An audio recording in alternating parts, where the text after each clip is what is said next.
¿Las cuatro versiones de la primera visión realmente se contradicen? Uno de los puntos que los críticos de la Iglesia de Jesucristo de los Santos de los Últimos Días suelen usar para cuestionar su veracidad histórica es la existencia de cuatro versiones distintas de la primera visión, escritas o dictadas por José Smith entre 1832 y 1842. Algunos argumentan que las diferencias entre estos relatos son evidencia de invención o manipulación. Ahora bien, si esta crítica proviene desde una perspectiva atea o escéptica, es comprensible. Es comprensible que se analicen los relatos desde un enfoque puramente historiográfico. Pero cuando esta acusación proviene de un cristiano que cree en los relatos bíblicos, la situación merece una reflexión distinta, porque como veremos, la Biblia también presenta múltiples relatos de un mismo evento con diferencias notables. La primera cuestión es, ¿existen contradicciones en los relatos de la primera visión? Bueno, la Iglesia de Jesucristo de los Santos de los Últimos Días reconoce oficialmente al menos 4 relatos de la primera visión escritos o dictados por José Smith entre 1832 y 1842. El primero fue publicado en 1832 y solo se menciona la visita de Jesús, no del Padre, enfatiza el perdón de los pecados. El de 1835 se menciona 2 personajes celestiales, uno presentando al otro, y también se menciona la presencia de ángeles. Algo que recalcar es que aquí se menciona una columna de fuego y no una columna de luz. El de 1838, el relato oficial que está publicado en José Smith Historia como parte del canon de la Iglesia, se enfatiza la confusión religiosa y que se le aparecieron Dios el Padre y Jesucristo. El de 1842 fue una versión más corta, general y dirigida a un público que no eran miembros de la Iglesia. ¿Se contradicen entre sí? Bueno, no necesariamente. Son énfasis diferentes según el contexto y la audiencia. Es comparable a cómo alguien puede contar su testimonio de conversión de distintas formas, dependiendo de si lo dice en una charla sacramental, en una entrevista o a un amigo. Hay un relato donde se menciona a muchos ángeles, pero no se menciona al Padre ni al Hijo. Algunos dijeron eso, ¿no? Donde solo aparecieron ángeles y no se le aparecieron Dios ni Jesús. Bueno, hay un relato, el de 1835, en donde José Smith escribió lo siguiente. Vi un pilar de fuego exactamente sobre mi cabeza. Un personaje se apareció en medio de esa luz y luego otro personaje pronto se le unió. Y por último vi muchos ángeles en esta visión. ¿Se menciona a Dios el Padre o a Jesucristo? Bueno, no dice Dios el Padre ni Jesucristo. Dice que 2 personajes celestiales se le aparecieron, pero no los identifica por nombre en este relato. Uno presenta al otro, lo cual encaja con la versión de 1838, donde el Padre presenta al Hijo. ¿Hay un relato donde solo se aparece Jesús? Bueno, en el relato de 1832, que es el más temprano, escrito de puño y letra por parte de José Smith, dice lo siguiente. El Señor abrió los cielos sobre mí y vi al Señor. Él me habló diciendo, José, tus pecados te son perdonados. ¿Se menciona al Padre? No explícitamente, solo menciona el Señor en singular. En este contexto parece referirse a Jesucristo, no al Padre, porque el enfoque está en el perdón de pecados, una función que José Smith atribuye claramente a Cristo. Pero dice, ¿solo apareció Cristo? Bueno, en realidad tampoco lo afirma explícitamente. No dice, vino solo el Señor, pero tampoco menciona a nadie más, es decir, no excluye a otras presencias, pero tampoco las está incluyendo. Pero, ¿esto es contradictorio o complementario? Desde una perspectiva creyente o neutral, se puede afirmar que es complementario. Cada relato enfatiza lo que José Smith consideraba relevante para esta ocasión o lo que recordaba con más intensidad. No se puede probar que se contradicen, porque ninguno dice que esto fue lo único que pasó. Más bien, son fragmentos de una experiencia profunda recordada a lo largo de años. Pero desde una crítica escéptica se puede alegar que los detalles evolucionan y cambian con el tiempo, lo que puede verse como una fabricación o reconstrucción de hechos. Pero ¿por qué hay diferencias? El relato de 1832 es uno que es más íntimo y reflexivo. Fue el primer intento de registrar por escrito una experiencia espiritual muy compleja. El relato de 1838 en realidad es el más estructurado y pensado como parte de la historia oficial de la Iglesia. Es por eso que nosotros los santos de los últimos días lo usamos más, porque está en nuestras escrituras canónicas. Y cada uno en realidad responde a un propósito distinto y refleja el crecimiento y comprensión teológica de José Smith con el tiempo. La Iglesia no oculta estas versiones. Al contrario, las ha publicado y contextualizado como parte de su compromiso con la transparencia histórica. En lugar de debilitar la credibilidad, la variedad de relatos enriquece la comprensión de la experiencia mística de José Smith, tal como ocurre en los evangelios de la Biblia. Pero, ¿por qué no se considera contradictorio cuando un cristiano armoniza diferencias bíblicas? ¿Qué quiero decir con esto? O sea, ¿por qué cuando un cristiano ve contradicciones en la Biblia, por qué ahí no los considera como contradicciones, ¿no? Los cristianos tradicionales también enfrentan este desafío. Aquí vamos a ver algunos ejemplos de supuestas contradicciones bíblicas. Primero, ¿cuántos ángeles habían en la tumba de Jesús? En Mateo 28 de 2 a 5 dice un ángel estaba en la tumba de Jesús. Pero en Marcos 16:5 dice un joven vestido de blanco. Si nos ponemos en la perspectiva de que no existieran los otros evangelios y solo tuviéramos el evangelio de Marcos, al leer un joven vestido de blanco no puedes identificar que ese joven es un ángel, porque en la teología de los cristianos evangélicos los ángeles no son lo mismo que un ser humano, y nosotros podríamos identificar en Marcos 16:5 que es un ser humano porque solo menciona un joven vestido de blanco, nada más. Pero como tenemos el evangelio de Mateo, podemos identificar que ese joven era un ángel. Pero si tuviéramos la mente escéptica, si nos pusiéramos en el pie de alguien escéptico, diríamos que esta es una contradicción, porque uno es un ángel y otra cosa es un ser humano.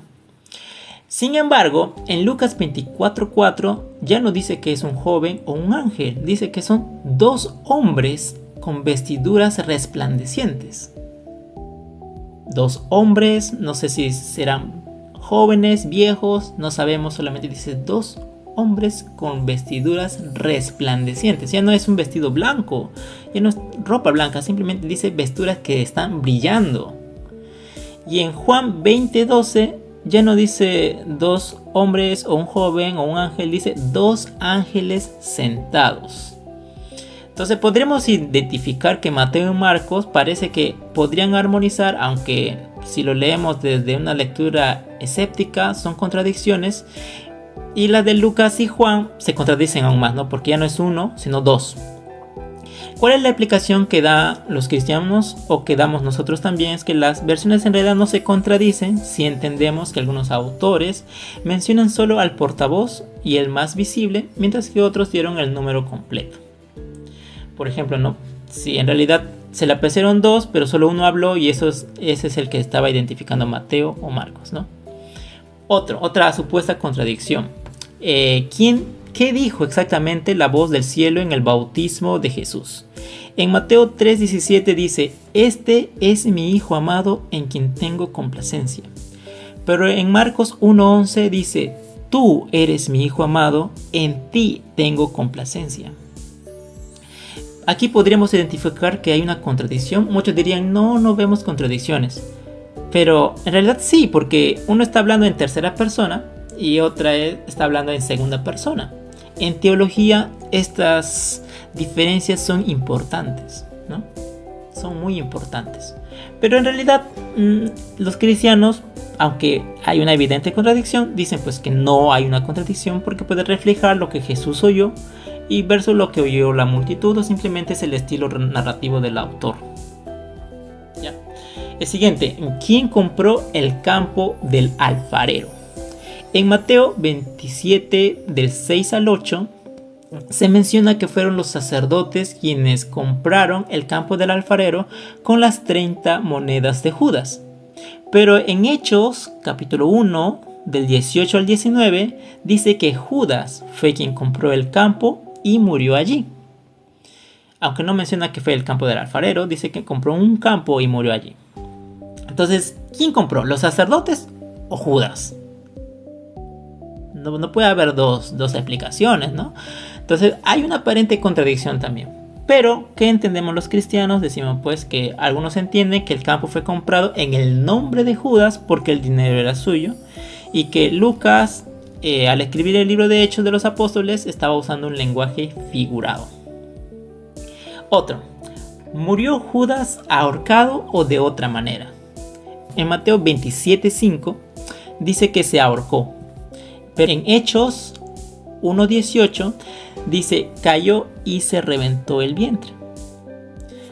¿Cómo puede haber muerto ahorcado y también haber muerto que se ha caído y se reventó el vientre, ¿no? Muchos estudiosos creen que ambos relatos son complementarios. Judas se ahorcó, pero después su cuerpo cayó y se desgarró. Otra supuesta contradicción. ¿Vieron a Dios o no?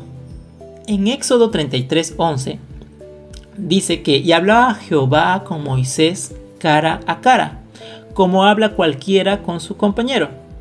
Pero en ese mismo capítulo, en el versículo 20, dice que no podrás ver mi rostro, porque no me verá hombre y vivirá. Entonces, ¿por qué aquí hay una aparente contradicción?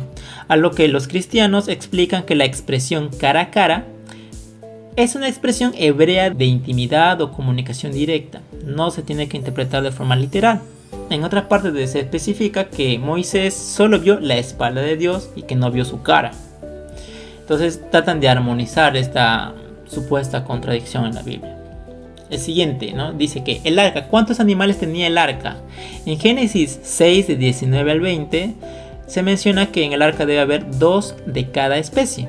Sin embargo, en Génesis 7 de 2 al 3 dice 7 pares de animales limpios y 2 de los inmundos.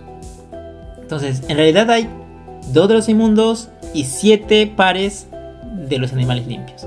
Entonces dicen que no es una contradicción, sino que especifica que de los animales limpios, para sacrificarlos, se van a llevar más.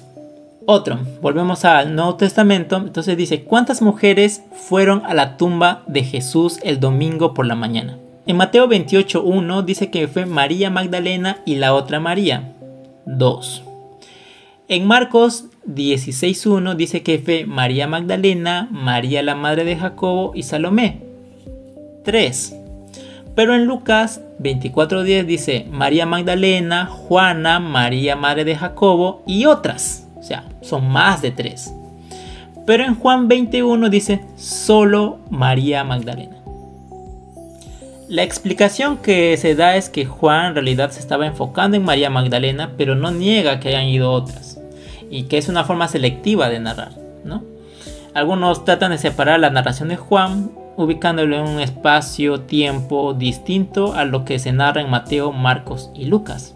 Sin embargo, los 3 evangelios sinópticos no están de acuerdo con el número de mujeres que estaban en la tumba. Entonces aquí también hay una aparente contradicción, pero los cristianos tenemos que aceptarlo porque tenemos fe. Bueno, eso al menos es lo que he escuchado a algunos youtubers católicos y protestantes decir, ¿no? Ahora, volvemos al Antiguo Testamento. ¿Quién tentó a David a hacer el censo? En 2 de Samuel 24:1 dice que Jehová incitó a David. Y en 1 de Crónicas 21:1 dice que fue Satanás quien incitó a David. ¿Cómo puedes armonizar estas dos evidentes contradicciones demasiado fuertes para poder asimilar? Porque uno dice que fue Jehová y el otro dice que fue Satanás. No puedes equiparar de que se puede entender que Satanás es Jehová o que Dios usó a Satanás. Y ellos podrían utilizar quizás el ejemplo de Jacob, en donde Dios permitía a Satanás ir y poner pruebas a Jacob. No, pero el texto no dice esto, ¿no? Pero bueno, algunos estudiosos explican que estas son muestras de diferencias teológicas entre los autores, que posiblemente los autores de crónicas reinterpretan el evento con una teología más desarrollada sobre el papel de Satanás. Recordemos que en el judaísmo Satanás no es el malo, como en el cristianismo, sino que Satanás es un siervo de Dios. Eso es lo que ellos entienden, ¿no? Que Satanás trabaja para Dios. Eso es en el judaísmo rabínico de los fariseos. Si no creen, pueden ir al canal de YouTube de Filosofía Judía, y ahí es donde le está explicando esto. Entonces, ¿qué demuestra esto? Estas aparentes contradicciones son similares en naturaleza a los relatos múltiples de la primera visión, que son reinterpretadas por creyentes como complementarias pero no contradictorias. Una muestra de cómo los escritores inspirados aún usaron su perspectiva, su memoria, cultura e incluso su estilo. Si los cristianos pueden aceptar estas diferencias en los relatos bíblicos sin concluir que la Biblia es falsa, porque ellos afirman que la Biblia es inerrante, entonces es justo aplicar el mismo principio de caridad interpretativa a los relatos de José Smith sobre la primera visión. Estas diferencias se entienden como perspectivas complementarias y no como contradicciones. Entonces, si los relatos bíblicos pueden armonizarse, también puede hacerse con los relatos de la primera visión de José Smith. Pero, ¿es injusto juzgar a los santos de los últimos días con otro estándar? En realidad sí.